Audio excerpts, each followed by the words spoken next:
මා සූත්‍රාචාර ලෙස පවසන්නේ ඔබ මාහට පිළිවෙත් පවසන්නට පෙර ඔබ ආචාරශීලීව හැසිරෙන්න. ඔබ දැන් මට ආචාරශීලී උගන්වනවද? මා ගැන ඊර්ෂ්‍යාවෙන් පෙළෙන ඔබ මා එසේ කුමටද කරන්නේ? එවැනි දේ නිසා සංඝ භේදය පවා ඇතිවීමට ඉඩ තිබෙනවා. මට නම් මෙහි පෙනෙන්නේ වරදක්. ඔවුන් බුදුබණ තැකුවේ නැහැ. ප්‍රශ්නය වන්නේ ඔහු ධර්ම මාර්ගයේ හැසිරෙන්නවද නැත්තේ යන්නයි.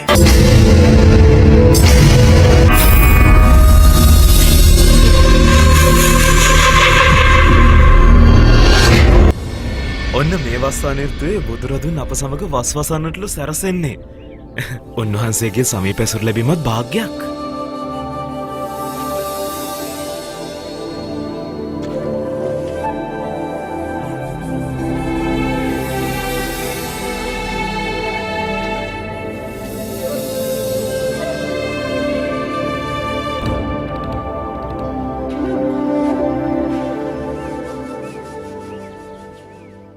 සූත්‍රාචාර්ය දෙස බලන්න. අපගේ බුදුරදුන්ට සමාන ලෙසයි හැසිරෙන්නේ. මහා අභිමානයකින් සිටින්නේ. ඔබත් ශීලෙන් 90යි. එහෙත් නිහතමානීවයි සිටින්නේ. බලන්න. දෑත් දොවා සේදූ දිය ඉවතලන්නේ. පිරිසිදු දිය තබා යන්නෙත් නැහැ. දින කිහිපයක සිට ඔහු එලෙසයි. ඔබ ශීලාචාර්ය නිසා සියලු දෙනාට නීති පැනවිය හැකියි. අද ඔහු නවතා ඔය හැසිරීමට විරෝධය පාන්න. සූත්‍රාචාර්ය මේ අසන්න. මවිසින් ඔබට නිසි පිළිවෙත ශීලයේ ඉගැන්වීම කළ යුතුද? බුදුරදුන් සැමට සමවයි සලකන්නේ. සියලු න්‍යාමයනුත් සැමට සමවයි යෙදෙන්නේ. කුමක් සිතුවේද? දෑත දොවාලූ පසු සේදූ දිය ඉවත් කර ඔබ නැවත නවපෙන් පුරවා තැබිය යුතුයි. මට අමතක වුණා.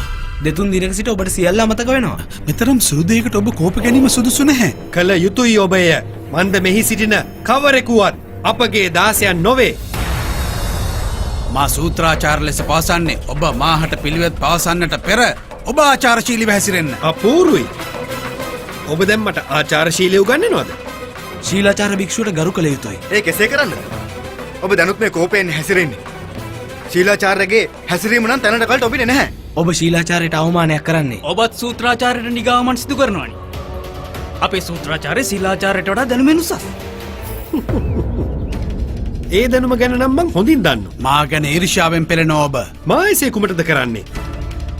මා ඔබට පැවසුවේ ආචාර ධර්ම පිළිවෙතයි. ආචාර ධර්ම පිළිවෙත ගැන ඔබ මෙසේද පවසන්නේ? කෙසේ කියන්නද? කාටත් වැරදි විය හැකි. ඔබ ඒ වරද පුන පුනා කරනවා. එයින් හැගෙන්නේ එක දෙයයි. ඔබ සැමට හිමි සමානාත්මතාවය නොතකා සිටින බවයි. ඔබ කෙසේ ඒ නිගමනයට එළඹී සිටින්නේද? ඔබ සමානාත්මතාවයට ගරු කළේ නම් ඒ අනුව කිසි කලෙක නවක භික්ෂූන්ව සේවකයෙකු ලෙස සලකා ඔබේ ඉදුල් තබා යයිද? ඔබ මා සමග සතුරු සිතනුයි පසුවන්නේ. ඇයිද මා එසේ කරන්නේ? ඔබ වරද කළේ නම් එය පිළිගන්න. බෞද්ධ භික්ෂූන් ලෙස හඳුන්වා ගත්තත් මෙවන් කුඩා දෙයක් පවා වඩාලන සිට බලන්න. එවැනි දේ නිසා සංඝ භේදය පවා ඇතිවීමට ඉඩ තිබෙනවා. මේ පුවත් සැලවීමට කලක් ගත විය හැකියි.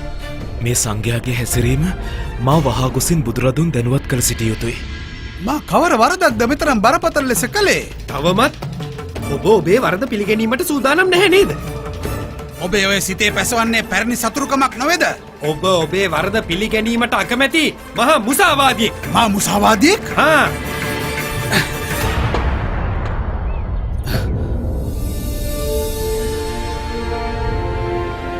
නත්තේ රාග සමෝවර්ගේ නත්තේ දෝස සමෝගහෝ නත්තේ මෝහ සමංජාලං නත්තේ තණ්හා සමානදේ රාගයට සම වූ ගින්නක්ද ද්වේෂයට සම වූ ග්‍රහණයක්ද මෝහයට සම වූ ජාලයක්ද තණ්හාවට සම වූ නොපිරෙන නදියක්ද කිසි කලෙක නොපවතී.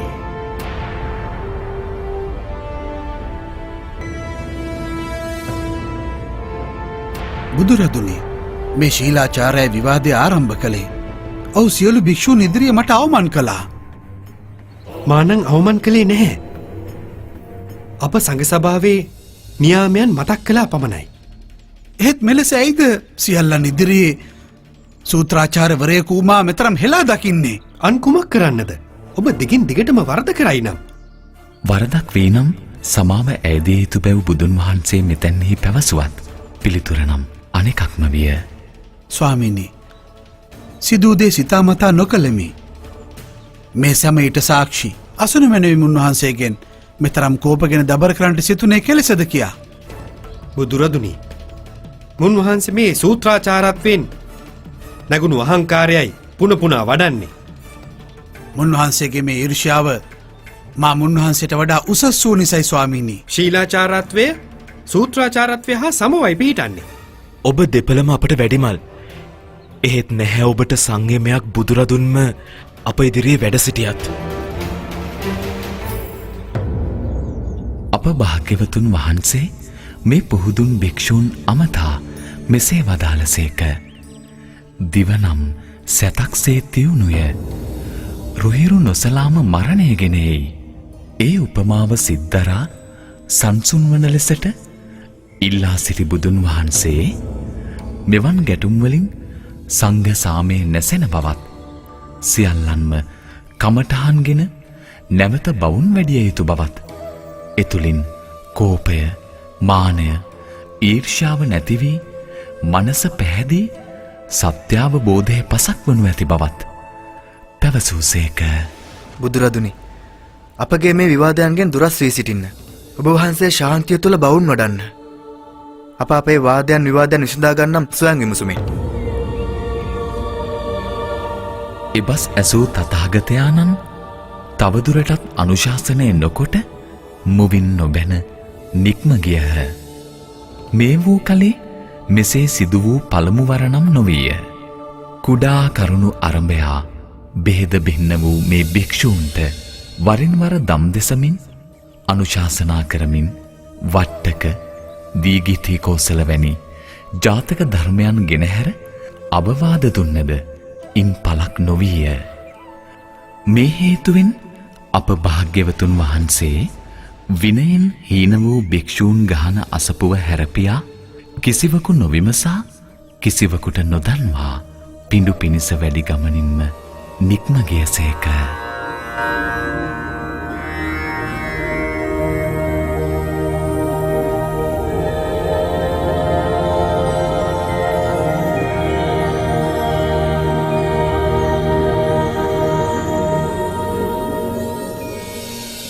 ශාක්‍යමුනි තථාගතයන් කොසඹෑපුර අසපුව හැරගොස් දැන් බොහෝ කල් ගත වෙලා.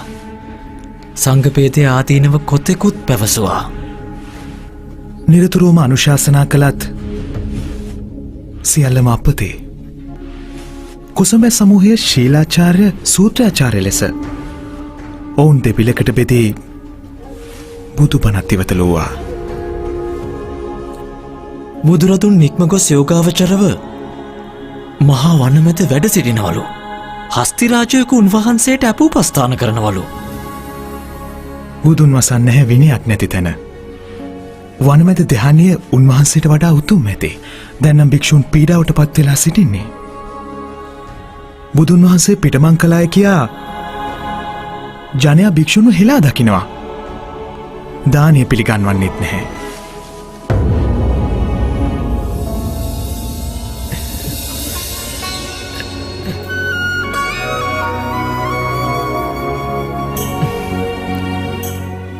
අප ඔබ වහන්සේ කැඳවන්නයි සූදානම් වූයේ.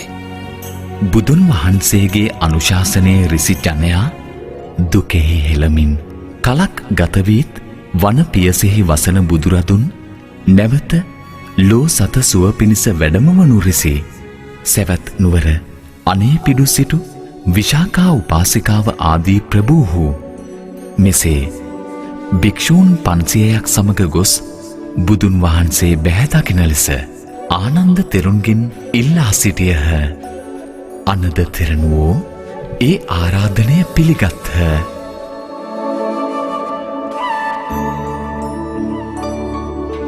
ශාක්‍ය මුනිදුනි, පොල් කුසුමින් හමන සුගන්ධය දසත පැතිරී විහිදෙනවා. සූත්‍රාචාර්යත් සීලාචාර්යත් අපට අහිමිව සුගන්ධයෙන් කම්පාවට පත්වී සිටියා. අපට ඔබ වහන්සේගේ සමාව හිමි වුණා. දැන් ඔවුන් සියල්ලම සමාධානයෙන් සිටින්නේ. ඔබ දුන් අනුමැතිය නිසාමයි ආශ්‍රමය රැකුණේ. ස්වාමීනි මට නම් මෙහි පෙනෙන්නේ වරදක්. ඔවුන් බුදුබණ තැකුවේ නැහැ. ඒ ක්ෂමාව නිසා ඔබේ සිත් සසල විය යුතු නැතැයි ආනන්ද තෙරුන් වහන්සේ අමතා අප භාග්‍යවතුන් වහන්සේ පිළිවදන් දුන්සේක.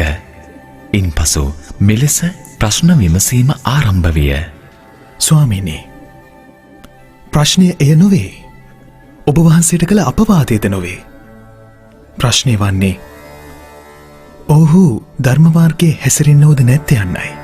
බුදුරදුන් මෙම අවස්ථාවේදී පැවසුවේ වරදක් සිදුව ඇති බව හැඟෙන්නේ නම් එය පිළිගැනුමත් වරද නිවරද කෙරෙන පිළිවෙත තුළ නිහඬව ගැවසිය යුතු බවත්ය.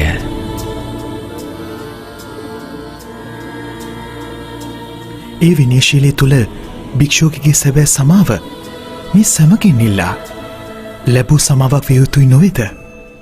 ශාක්‍ය මුනිදුනි අවශ්‍යයි අනුශාසනය. එක්සොළු විවාදයක් නිසා මුළු මහත් සංඝයාටම දුක් පැමිණුණා. මේ නැවත සිදු නොවිය යුතුයි.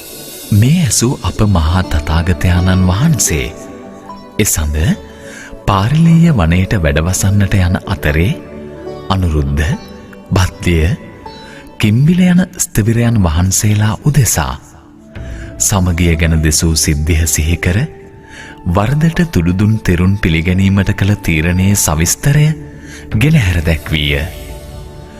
ඉදිරි කාලයේ පියපුතු සොයුරු සොයුරී පතිපතිනි සමගිය දෙදරා ගැටුම් ඇවිලි අවිද්‍යාව නම් අඳුරේ ලොවම ගිලෙන හෝරාවේ පහන් දල්වනු පිණිස සසුන පැවතිය යුතු බැවින් පළමුව සඟරුවන අතර ගැටුම් විසඳන ක්‍රමවේදයක් තිබිය යුතුයයි සමත විදි 7ක් පැනවූ සේක. එනම් 1. චෝදිත චෝදක පක්ෂ සංඝාධිකරණයේ සම්මුඛව කරුණු විසඳීම. 2. චෝදිත පාර්ශවයේ සිහිය පිරික්සීම. 3. සිහියෙන් තොරව සිදු වූ දේ පසුව සිහි ඇතිවිට විමසීම. 4. වරද පිළිගැනීමෙන් පසු අධිකරණ පිළිවෙත්. 5. බහුතර භික්ෂු අභිමතය අනුව පසිඳලීම. 6. බරපතල වරද විභාගය සහ අසාධු ලේඛනගත කිරීම. 7. එකඟත්වයේ ඇතිව වරද අමතක කර වසා දැමීමේ ක්‍රියාව. මෙසේ රෑ 3 වනතුරු පහදා දුන් විධි විධානයන් සප්ත අධිකරණ සමතය වේ. සූත්‍රාචාර්යත් ශීලාචාර්යත් ඔවුන් නිසා දෙකඩ වූ විනයධර ධර්මධර සඟුන් දෙපිරිසත් කරුණු එකසේ වටහා ගැනීමත් වරද පිළිගැනීමත් සමත විධිවිධානානුකූලව සිදුව ඇති බැව් තථාගතයන් වහන්සේ වදාළසේක. මත ගැටුමේ වරදක් නැතත් ඉන් හටගත් පරිභවය ආක්‍රෝෂය හා බේද බින්නේහි වර්ධ පහදා දුන්සේක. අධිකරණ සමත සප්තකය අනද තෙරුන්හට චිත්ත ධාරණය පිණිස යොමු කර වූ බුදුරජාණන් වහන්සේ සැකසිත පහල කර ගැනීමේ අනිටු ඵලයන් ගැන දෙසූසේක. සැකය මිත්‍රත්වයේ දේහයට හලාහල විෂක් බවත් පහදා දුන් බුදු සමිඳුන් සිතම අපව මෙහෙවන අපගේ ක්‍රියාවන්හි හැඩතල නංවන ප්‍රධාන සාධකය බව පැවසූසේක.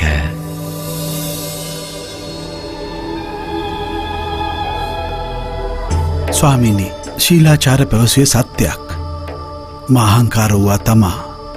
සූත්‍රාචාර්ය, ඔබ පැවසුවේ අසත්‍යයක් නොවේ. මගේ මනසේ ඔබ කෙරෙහි ඊර්ෂ්‍යාව වැඩුණා.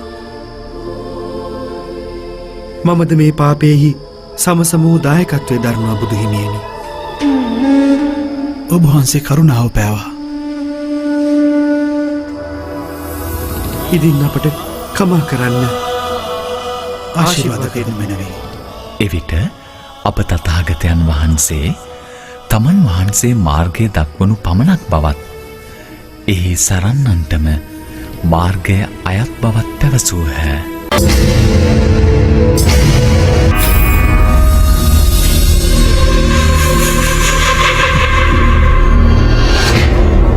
ඔබ මේ ධර්ණීතලයේ අධිපතිවත් මගධ ජනතා හදවත්වල රැඳෙන්නේ එකම රජාණන් බුදුන් අපගේ බොහෝ බ්‍රාහ්මණයන් භික්ෂූත්වය ලබලා. මා බුදුන්ට සත්‍ය වශයෙන්ම දඩුවම් පමුණුවා මගදෙන් පලවා හරිනවා. පලවා හරින්න ඔබමයි. එහෙත් ඔබේ අතින් නොවේ.